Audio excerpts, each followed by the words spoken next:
حسین حسین حسین حسین viewers, عزاداری کا مجلس حسین علیہ السلام کا کیا مقصد تھا اور آج کیا ہو چلا ہے؟ 1400 سال پہلے وہ فرش عزا جو بی بی زینب سلام اللہ علیہا نے بچھائی تھی، وہ فرش عزا آج بھی ہم بچھاتے ہیں اور انشاءاللہ تا قیامت بچھاتے رہیں گے۔ ہم مجلس امام حسین علیہ السلام برپا کرتے رہیں گے، لیکن افسوس اس بات کا ہے کہ اس فرش عزا میں مجلس امام حسین علیہ السلام کا جو اصل پیغام ہے ہم اسے فراموش کر چکے ہیں۔ یعنی ہم یوں کہیں، جب بات آتی ہے خطابت کی، اسپیکرز کی، تو ہم کیا امید رکھتے ہیں؟ ہم یہ امید رکھتے ہیں کہ ہمارے گھروں میں، ہماری امام بارگاہوں میں جو اسپیکرز آئے وہ کچھ ایسے مصائب پڑھے کہ ہمارے آنسو نہ رکے، وہ کچھ اس طرح کے فضائل پڑھے کہ ہمارے یہاں جو عوام ہوتی ہے، جو پبلک آتی ہے، وہ واہ واہ کرتی نہ تھکے، ان کی زبانوں سے کیا کہنا نہ رکے۔ آج ہمارے ذہن کس طرح گمراہ ہو چلے ہیں، آج ہم نے کس طرح سے عزاداری کے مقصد کو بھی فن بنا دیا ہے۔ افسوس اس بات کا ہے کہ ہم اپنے آپ کو عزادار تو کہتے ہیں، لیکن اسی عزاداری میں جہاں خطابت اور ذاکری سب سے اہم رول ادا کرتی ہے، ہم نے اسی میں اپنے مقصد کو فراموش کر دیا ہے۔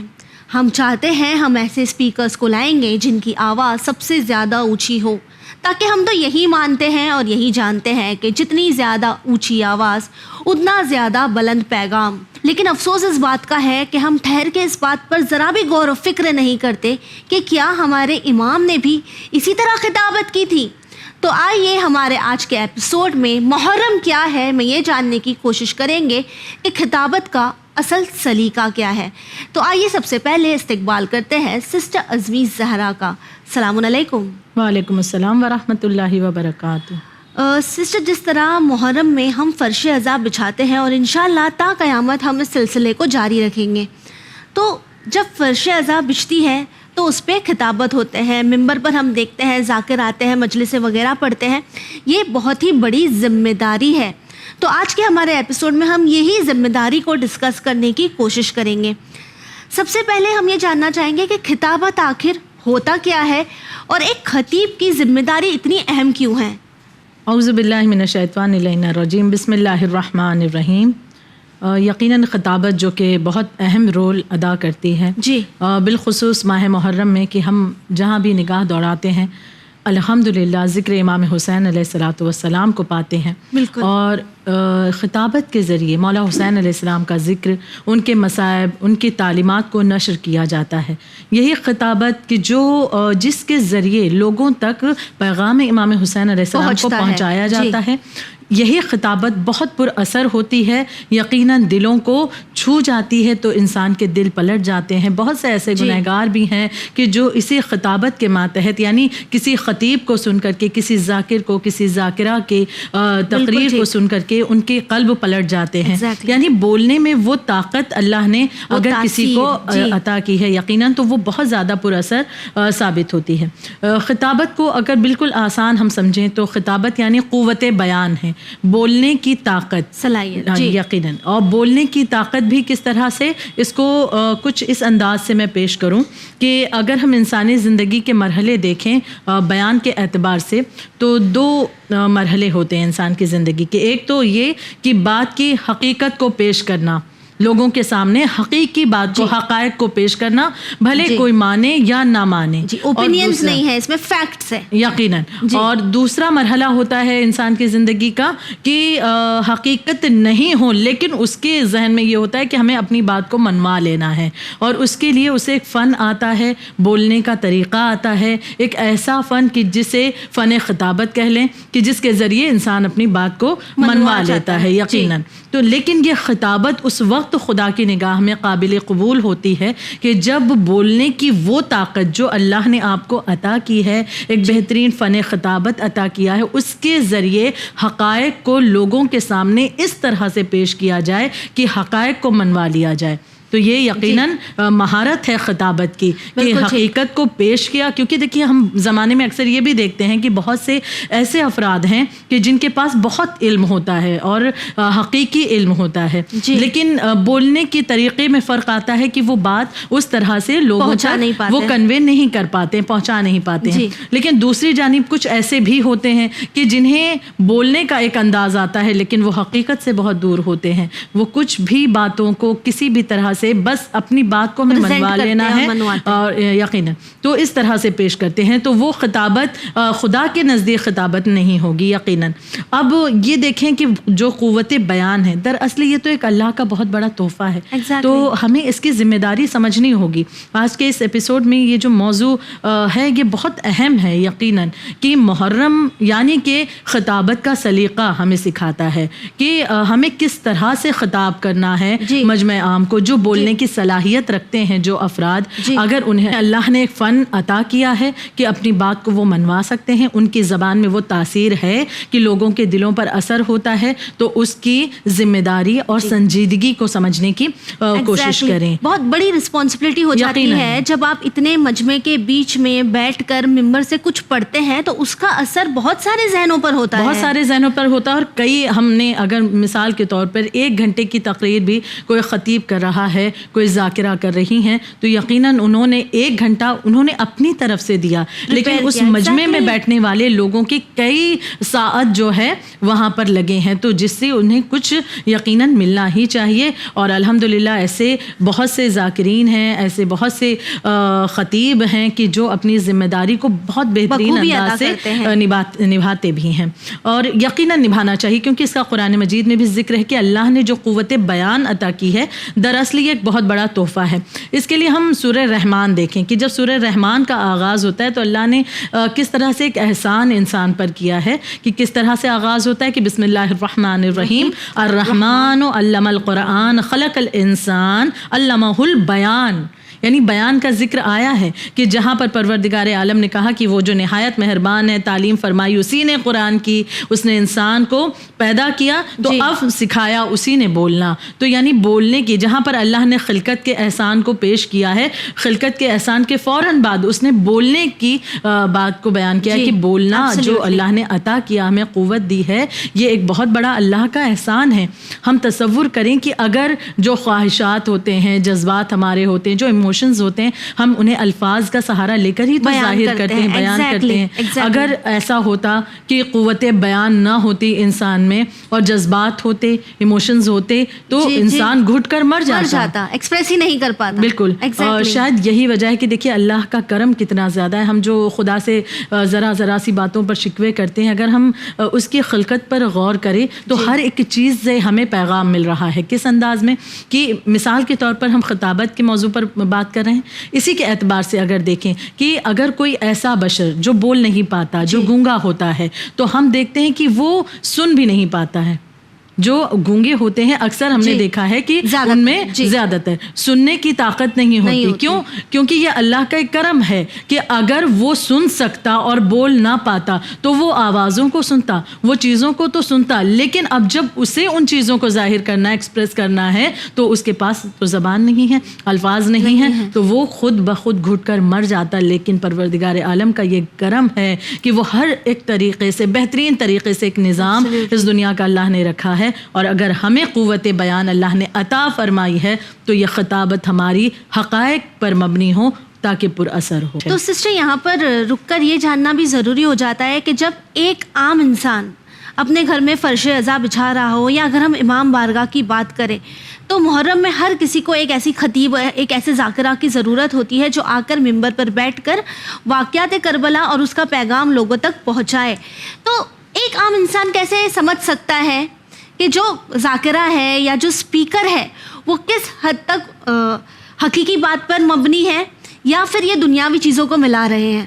یقیناً انسان جب ایک آدھ مرتبہ سنتا ہے تو اگر عقل و شعور رکھتا ہے تو اس کے ذہن میں یہ باتیں کھلنے لگتی ہیں. اور سب سے پہلے اہم چیز کہ اس کے لیے اگر پھر بھی اسے سمجھ نہ آئے تو اس کے سامنے مثال خود مولا حسین علیہ الصلوۃ والسلام کی بھی موجود ہے کہ مولا حسین علیہ الصلوۃ والسلام کے جو خطبات ہیں وہ بھی ہمیں راہ دکھاتے ہیں. یقیناً جس انداز سے مولا نے خطاب کیا ہے تو وہ خطابت کا ایک صحیح راستہ ہمیں دکھایا ہے کہ خطابت کا ایک راستہ کیسا ہونا چاہیے. اگر ہم اس معاملے میں کنفیوزڈ ہیں کہ کس طرح کی خطابت صحیح ہوتی ہے, کس طرح کی خطابت صحیح نہیں ہوتی ہے, تو اب اس کے لیے مولا حسین علیہ الصلوۃ والسلام کے خطبوں پر ایک مرتبہ غور کریں. کیونکہ ہم یہ سوچتے ہیں بعض اوقات کی نہیں بس آسانی سے ہر چیزیں مل جائیں, کچھ ہمارا بھی ہوم ورک ہونا چاہیے. بالکل ٹھیک, تاکہ یہ بہت بڑی رسپانسبلٹی آرگنائزرز پر بھی ہے کہ جب آپ کسی اسپیکر کو بلا رہے ہیں اتنی عوام کے بیچ میں تو آپ یہ جانتے ہیں کہ ان کے الفاظوں کا, ان کی مجلس کا اثر ان کے ذہنوں پر ہوگا. جو پیغام وہ یہاں سے لے کر جائیں گے وہ صرف ان تک محدود نہیں رہ جاتا. جب وہ گھر میں جاتے ہیں, ڈسکس کرتے ہیں تو یہ باتیں دوسروں تک پہنچتی ہے. تو ایک اسپیکر جتنا بڑا رول ادا کرتا ہے, آرگنائزر کا اسپیکر کو سلیکٹ کرنا بھی ایک بہت بڑا رول ہے. بے شک بے شک.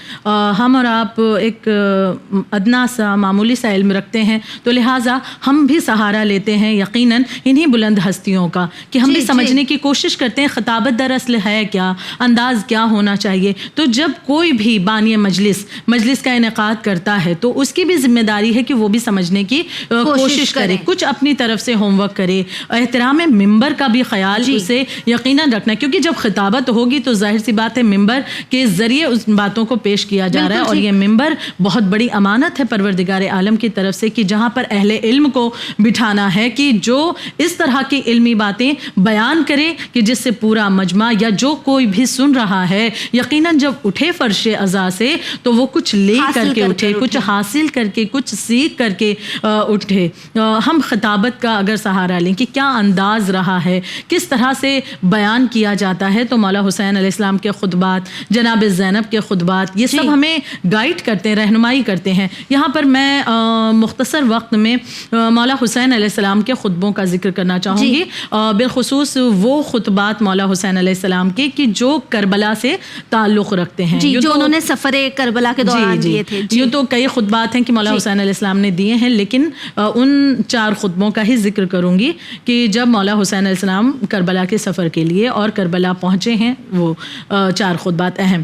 تو جب ہم مدینہ سے دیکھتے ہیں کہ امام چلے ہیں تو ہمیں مدینہ میں امام کا کوئی خطبہ نہیں ملتا ہے روایتوں میں کہ مدینہ میں امام نے کوئی خطبہ مدینہ چھوڑتے وقت دیا ہو, ایسا کہیں پر روایت میں نہیں ملا. لیکن جب امام نے مکہ چھوڑا ہے کہ جب مکہ امام کو چھوڑنا پڑا اور حج کو عمرے میں تبدیل کر کے امام چلے ہیں, تب وہاں پر ایک خطبہ امام کا ملتا ہے مکہ کو چھوڑتے وقت. اور وہاں کے اس خطبے کے چند الفاظ میں بیان کر دوں کہ امام فرماتے ہیں, اور یہ خطبہ بھی حقائق کو بیان کر رہا ہے. یعنی دیکھیے ہر مقام پر امام نے جہاں کہیں بھی گفتگو کی ہے, کلام کیا ہے, سب سے پہلے تو خدا کی حمد و ثنا کی ہے, اپنے جد کے دین کے متعلق لوگوں کو یاد دہانی ان کے ذہن میں تازہ کی ہے, ایک مرتبہ یاد دلایا ہے, اور اس کے بعد جو حقائق ہے انہیں لوگوں کے سامنے پیش کیا ہے. اگر جو گمراہی ہے اس وقت پھیل رہی ہے سماج میں, اس گمراہی کے متعلق آپ نے بات کی ہے. یعنی دیکھیے ہمیں ایک طریقہ پتہ چل رہا ہے کہ کیا خطابت کس انداز میں ہونی چاہیے, کس طرح سے ہمیں بیان کرنا چاہیے, کیا چیزیں ہمیں لینی چاہیے. یقیناً ہمیں اس بات کی فکر نہیں ہونی چاہیے کہ ہمارے پڑھنے کے بعد میں ہمیں اس کا نتیجہ کس طرح سے مل رہا ہے, کیونکہ نتیجہ تو ہم خدا سے یقیناً چاہتے ہیں نا. یہ وہ ذکر ہے کہ ہم اندازہ بھی نہیں لگا سکتے ہیں کہ اس ذکر کی بنا پر خداوند عالم کتنا اجر و ثواب دیتا ہے. تو نتیجہ بھی خدا پر چھوڑ دیں, ہم اپنا فریضہ ادا کریں کہ ہمیں جو کچھ بیان کرنا ہے اس انداز سے جیسا معصومین نے ہمیں تعلیم دی ہے. تو یہاں پر امام نے حقائق کو بیان کیا. چند اس کے جملے کی امام فرماتے ہیں کہ میں نے قیام کیوں کیا, میرے جد کی تعلیم کیا تھی, میرے جد کی ہدایت کیا ہے, جن پر عمل کرنے کے لیے اب میں مکہ چھوڑ رہا ہوں. میں نے بس چند 2 الفاظ اس میں سے 2 سینٹنس لیے ہیں. اگر ہم پورا خطبہ پڑھیں, بہت بڑا تو نہیں ہے, یقیناً امام کس طرح سے حقائق کی طرف ہمیں لے جا رہے ہیں. امام ایک مرتبہ مکہ چھوڑ تو رہے ہیں لیکن ان ذہنوں کو ایک مرتبہ آمادہ کر رہے ہیں, سوچنے پر مجبور کر رہے ہیں کہ وہ سوچیں ایک مرتبہ کہ امام فرماتے ہیں کہ میرے جد کا دین ہے, میں نے یہ قیام کیوں کیا, میں مکہ کیوں چھوڑ رہا ہوں, یہ تمام باتیں کیا ہیں. اویئرنیس کریٹ کر رہے ہیں. یقیناً تاکہ یہ لوگ جاننے کی کوشش کریں، اور جب جانیں گے تو تہ تک پہنچیں گے کہ اصل میں مولا حسین علیہ السلام کے اس قیام کا مقصد کیا ہے. دوسرا خطبہ ہم دیکھیں تو جب مولا حسین علیہ الصلاۃ والسلام لشکر حر سے ملے ہیں، یعنی حر نے راستہ روکا ہے، اور ہم پوری وہ داستان اکثر سنتے رہتے ہیں. تو اس وقت تاریخ میں 2 خطبے ملتے ہیں کہ جب لشکر حر نے جو راستہ روکا، مولا نے 2 خطبے مختصر سے چھوٹے چھوٹے 2 خطبے وہاں پر دیے تھے. پہلا خطبہ جو تھا اس میں یہ کہ ایک میں جس میں مولا نے لشکر حر سے خطاب کیا تھا. آپ نے فرمایا کہ میں خود نہیں آیا، یعنی ان لوگوں نے جب مولا کا راستہ روکا تو مولا نے وضاحت کر دی یہاں پر میں خود سے نہیں آیا، یعنی پھر سے ایک مرتبہ حقیقت بیان کر رہے ہیں کہ میں خود سے نہیں آیا، تمہارے خطوط میرے پاس آئے تھے اور تم نے مجھ کو بلایا اور اب تم میرا راستہ روکنے کے لیے چلے آئے ہو. یعنی اور بھی اس طرح کی باتیں، یعنی حقیقت کو پیش کیا. یہ نہیں کہ وہاں پر ہم چپ رہ جائیں، وہاں پر صبر کر لیں، کیونکہ صبر کے بھی اپنے کچھ حدود ہوتے ہیں کہ جہاں پر انسان کو صبر کرنا ہے. یہاں پر حق بیانی ضروری تھی. تو امام نے اپنے خطبے کے ذریعے سے اس طرح سے اس بات کو پیش کیا کہ تم لوگوں نے ہی خط لکھے تھے اور بلایا تھا مجھے، میں خود سے تو یہاں نہیں آیا، اب جب میں آ گیا ہوں تو تم لوگ میرا راستہ روکتے ہو. امام نے کچھ اس انداز سے یہ خطبہ دیا، مختصر سا تھا، لیکن اس خطبے کا اثر فوراً ظاہر ہوا. دیکھیے یہی چیز ہے خطابت، کہ خطابت وہ ہونی چاہیے کہ جس کا اثر ظاہر ہو اور تبدیلی آئے ایک معاشرے میں، ایک چینج آئے. فرش ازا کا مقصد یہی ہے کہ جب ہم فرش ازا پر آتے ہیں تو جب ہم اٹھیں تو ہمیں اپنے دل میں ایک طوفان محسوس ہونا چاہیے، ایک انقلاب محسوس ہو کہ ہم برائیوں کو چھوڑ کر ایک بار پھر دین کی طرف لوٹ آئیں، پلٹ آئیں، اور جس کا اثر ہم نے اکثر امام حسین علیہ السلام کے خطبوں میں دیکھا ہے یا بی بی زینب سلام اللہ علیہا نے جو خطبے دیے اس میں دیکھا ہے. تو اسی طرح جہاں آپ ذکر کر رہی ہیں اس خطبے کا، حر علیہ السلام کے ساتھ جو فوج آئی تھی اس پر اثر کیا ہوا؟ یہی بہت امپورٹنٹ ہے کہ دیکھیے امام کی خطابت کیسی تھی، کہ امام نے جب اس بات کا ذکر کیا ہے تو اثر یہ ہوا کہ جیسے ہی نماز کا وقت ہوا، تو جب امام نے نماز کا وقت ہوا ہے تو امام نے اس لشکر کو جو خود ابھی مولا حسین کا راستہ روکنے کے لیے آیا ہوا ہے لشکر حر، امام نے انہیں بھی نماز کی دعوت دی ہے. اور جب نماز کی دعوت دی ہے تو ان لوگوں نے امام کے پیچھے نماز ادا بھی کی ہے. یعنی یہ فوراً اثر ظاہر ہوا امام کے خطبے کا کہ یہ لوگ امام کی قیادت میں نماز ادا کرنے کے لیے جبکہ ان کا ہی راستہ روکا ہے، جبکہ امام کا راستہ روکنے کے لیے آئے ہیں. تو یقیناً یہ فرش ازا، جیسا کہ آپ نے خود بڑے خوبصورت انداز میں اس بات کا ذکر کیا کہ مجلس حسین ہے ہی تبدیلی کا نام.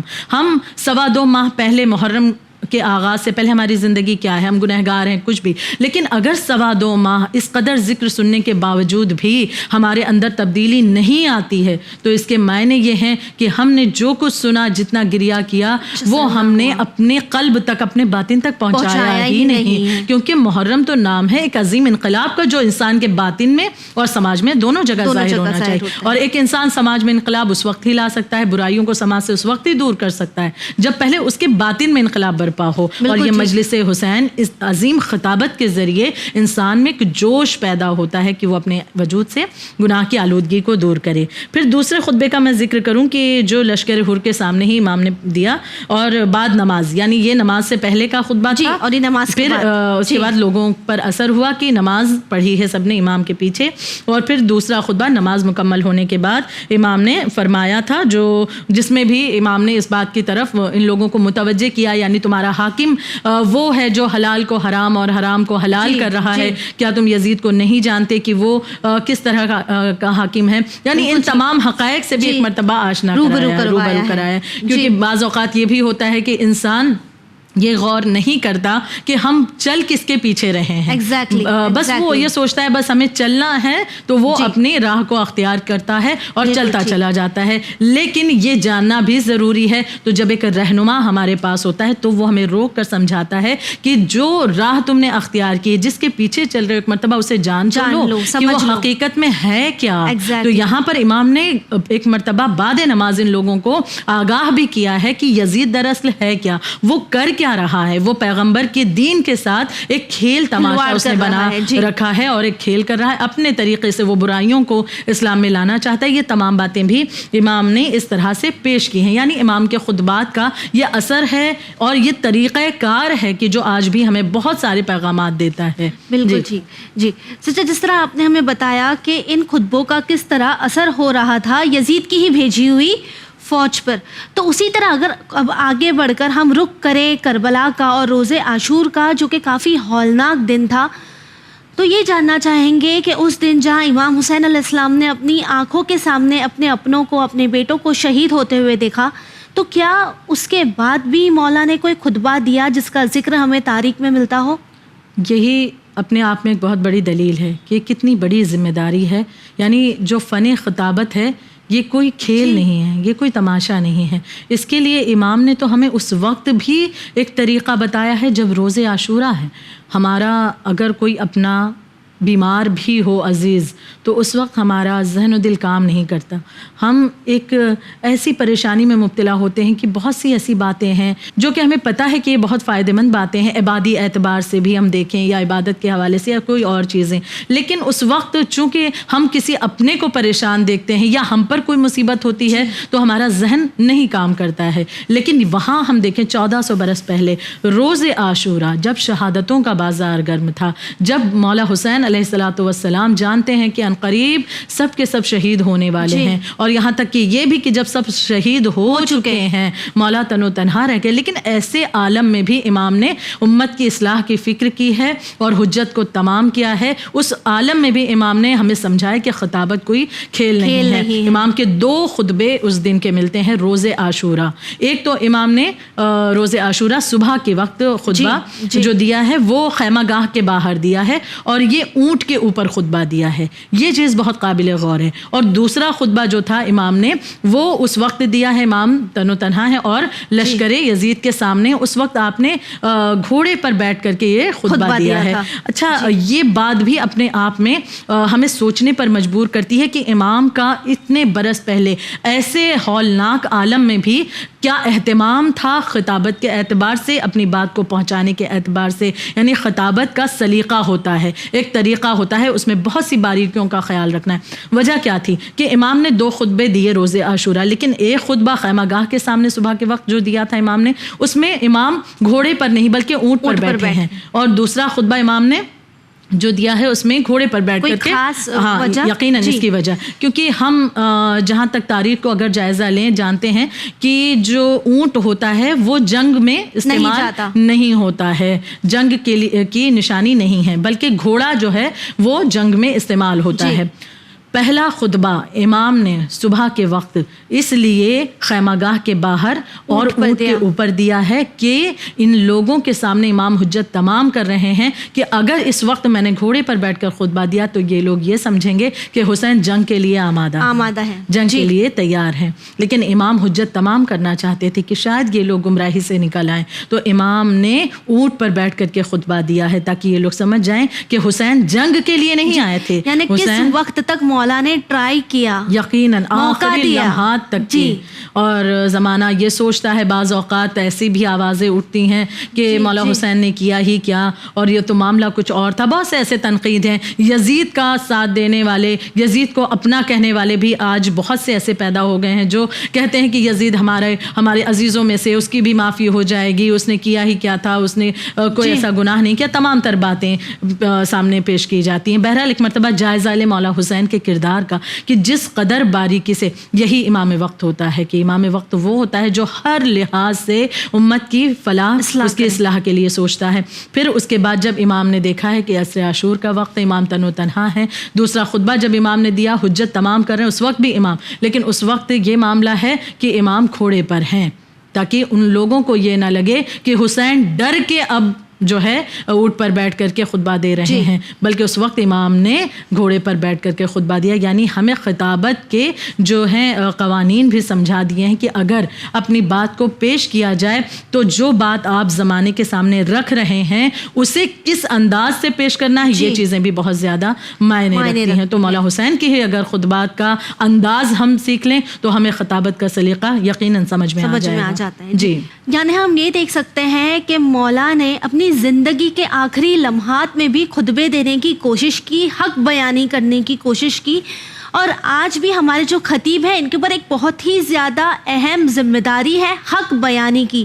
اور ہم دیکھتے ہیں کہ بات کریں اگر ہم ماہ محرم کی تو دنیا بھر میں فرش عزا بچھائی جاتی ہے، ممبروں پر ذاکری ہوتی ہے. امام حسین علیہ السلام کے صدقے یہ چلن آج بھی چل رہا ہے اور تا قیامت چلتا رہے گا. ہم فرش عزا انشاءاللہ بچھاتے رہیں گے.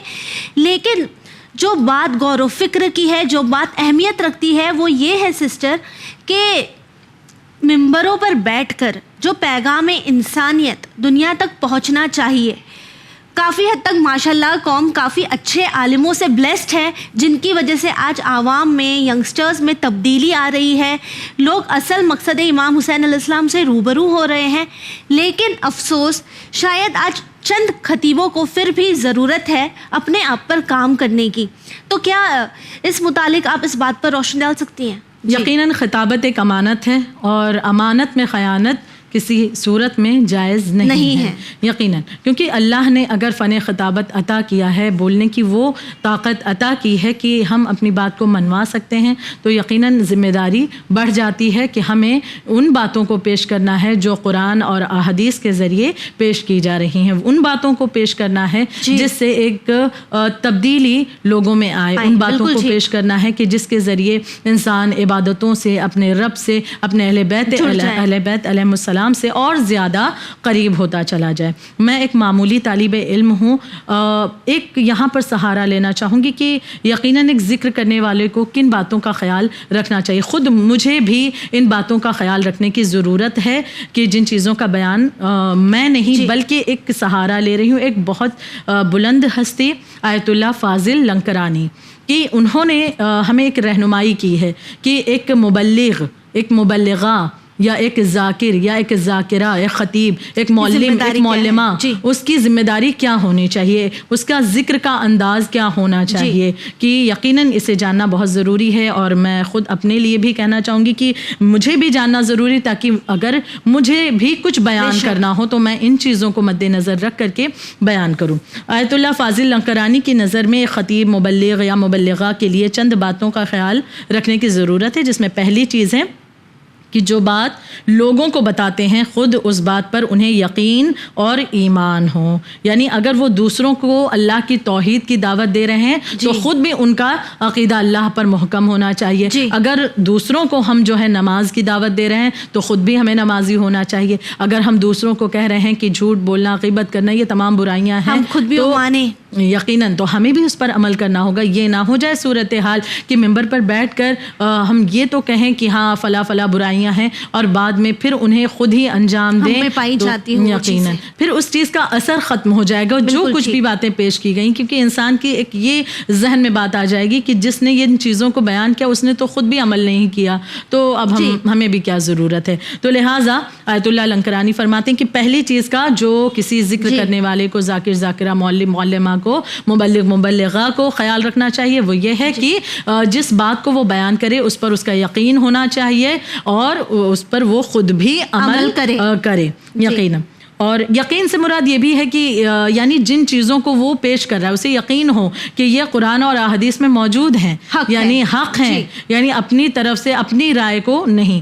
دوسری چیز ہے کہ آیت اللہ لنکرانی فرماتے ہیں کہ جو کچھ بیان کیا جائے اس میں خلوص ہونا چاہیے، اس میں پیورٹی ہونی چاہیے، اخلاص ہونا چاہیے. یعنی انسان خلوص کے ساتھ ان چیزوں کو بیان کرے، پریزنٹ کرے. تیسری چیز بیان کرتے ہیں کہ حق بیان کریں، حق کو نہ چھپائیں. چھپائیں. ایسا نہ ہو جائے کہ کوئی ایسی روایت کہ ہمیں لگے کہ شاید یہ مجمع جو ہے ان چیزوں کو پسند نہیں کرے گا, تو چلو ان چیزوں کو ہٹا کر کے ہم الگ طرح سے پیش کرتے ہیں. آج کل جو اکثر ہوتا ہے کہ ہم یہ دیکھتے ہیں مجمع کو خوش کرنے کے لیے مجمع یہ سن کر خوش ہوگا, ارے نہیں اگر یہ یہاں پڑھیں گے تو ان لوگوں کو مزہ نہیں آئے گا. جی تو آیت اللہ لنکرانی فرماتے ہیں کہ اس چیز کا خاص خیال رکھیں کہ حق کو بیان کریں اور حق کو چھپائیں نہیں لوگوں کے سامنے, کہ لوگوں کی وجہ سے کہ یہ راضی ہوں گے یا ناراض ہوں گے اس لیے ہم حق کو چھپائیں نہیں, پروردگار کو پھر ناراض کر رہے ہیں. بالکل ٹھیک. پھر چوتھی چیز آپ فرماتے ہیں کہ استقامت رکھیں. استقامت یعنی کہ جیسے کہ ہم چاہتے ہیں کہ ہم نے اگر کسی بات کو بہت ہم نے محنت کی,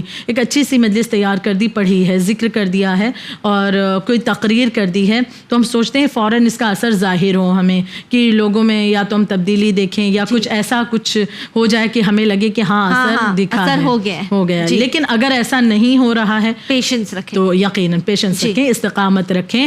مثال پائی جاتی ہے جناب نوح علیہ السلام کی, کہ جناب نوح برسوں تبلیغ کرتے رہے لیکن مخالفت ان کی ہوتی رہی, برسوں تبلیغ کرتے رہے, تقریباً 900 برس کا ذکر ہے, تبلیغ کرتے رہے لیکن مخالفت ان کی ہوتی رہی, لیکن اس کے باوجود بھی انہوں نے تبلیغ کے کام کو فراموش نہیں کیا ہے. تو ہم اگر کوئی تقریر کر رہے ہیں, کچھ ذکر بیان کر رہے ہیں, تو ہم یہ نہ سوچیں کہ فوراً ہمیں اس کا رسپانس مل جائے, نہیں ملا خداوند عالم یقیناً دینے والا. استقامت رکھیں.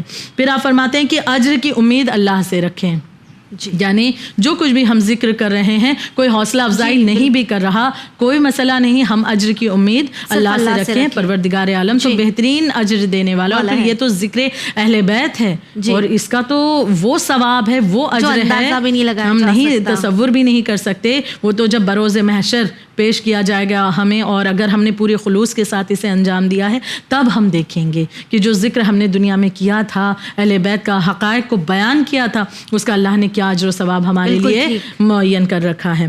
پھر چھٹی چیز ہے کہ ریاکاری سے بچیں. ایسی اور بھی بہت سی چیزیں ہیں, میں بس چند کا ذکر کر رہی ہوں, کہ ریاکاری سے بھی بچیں, یعنی کہ دکھاوے سے بچیں, کہ ہم یہ نہ سوچیں کہ اگر ہم کو جو پیش کرنا ہے اس کے ذریعے سے ہمارا ایک مقام ہو جائے گا, ہمارا نام ہو جائے گا, ہماری شہرت ہو جائے گی, نہیں, بلکہ یہ ریاکاری, دکھاوا یقیناً اس کے لیے خدا فرماتا ہے.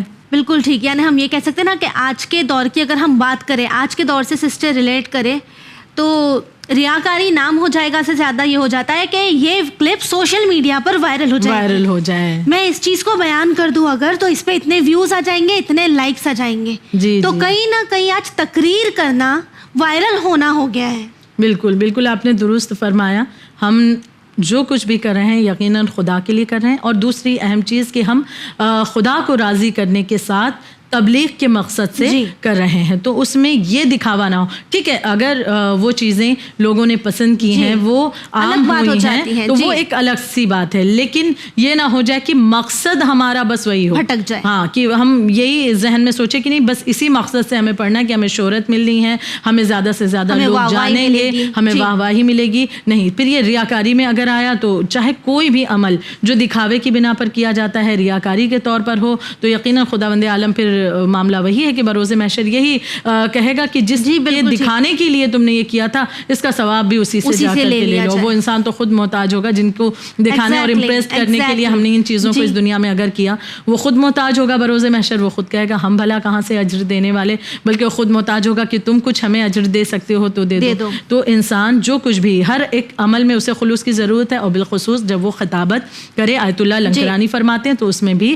وہ اپنے آپ کو ریاکاری سے دور رکھے, باز رکھے, سچ حقیقت کو, حقائق کو بیان کرے, اور اہم چیز کی قرآن, احادیث, نہج البلاغہ, ان تمام کا ساتھ لے کر کے چلے, تاکہ وہ خود کبھی نہ بھٹکنے پائے, اور کوئی ایسی بات اس کے ذریعے عام نہ ہو جو معاشرے کو یا قوم کو گمراہی کی طرف لے جائے. ویورز, آپ سے بس آخر میں یہی کہنا چاہیں گے کہ ماہ محرم میں جہاں ہم دیکھتے ہیں کہ ہر جگہ لبیک یا حسین کی صدائے بلند ہوتی ہے, گھر گھر فرش عذاب بچھتے ہیں, تو اپنی ذمہ داری کو سمجھیے کہ ممبروں سے جہاں پہ امام حسین علیہ السلام کے صدقے کافی سارا علم نشر ہوتا ہے, تو وہ علم لوگوں کے دلوں تک پہنچ سکے, وہ تبدیلی لا سکے جو 1400 سال پہلے امام حسین علیہ السلام لانے کی کوشش کر رہے تھے. اسی امید کے ساتھ ہمیں دیجیے اجازت, پر بنے رہیے چینل ون کے ساتھ, پیغام انسانیت. شکریہ.